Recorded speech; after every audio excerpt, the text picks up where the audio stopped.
sobotu 7. června se v areálu skupiny Mesit konal Den otevřených dveří a dětský den. Akce přilákala stovky návštěvníků, rodiny zaměstnanců, přátele a kolegy.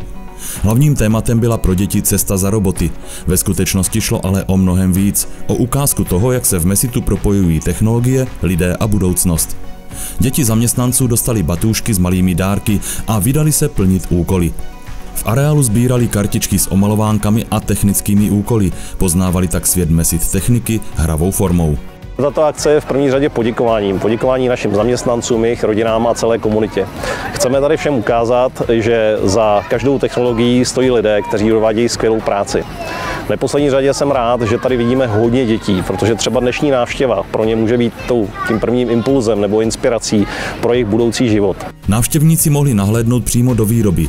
Od slévárny, kde vznikají první odlitky, přes přesné CNC obrábění, osazování elektroniky až po testování v akustických, klimatických a EMC laboratořích. Dnes bychom chtěli návštěvníkům ukázat, že Mesit je skutečně velké společenství firem, které vyrábí od základních technologií, od slévárny přes obrábění, povrchové úpravy, výrobu elektroniky až po finální výrobky a zároveň spolupracujeme s našimi firmami ve skupině sesterskými, kam dodáváme naše výrobky, ať už to jsou komunikační technologie, letecké přístroje, které potom můžete najít v různých letadlech, ať už od výrobců aerovodochody L39NG nebo L410 NG od naší sesterské firmy Aircraft Industries.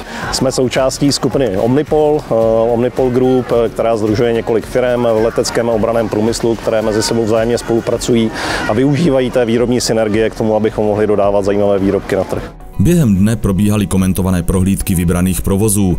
Návštěvníci viděli, jak Mesit funguje v praxi a jak vypadá technika, která míří do celého světa.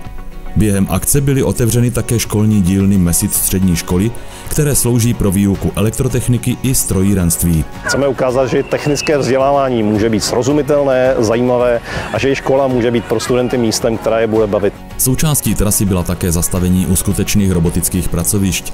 Děti mohly zblízka sledovat, jak roboti přesně pracují či manipulují se součástkami a jak vypadá moderní automatizovaná výroba. Pro mnohé z nich to byl první kontakt s průmyslovými technologiemi. Grilované speciality, zmrzlina, pivo, káva i prostor k odpočinku,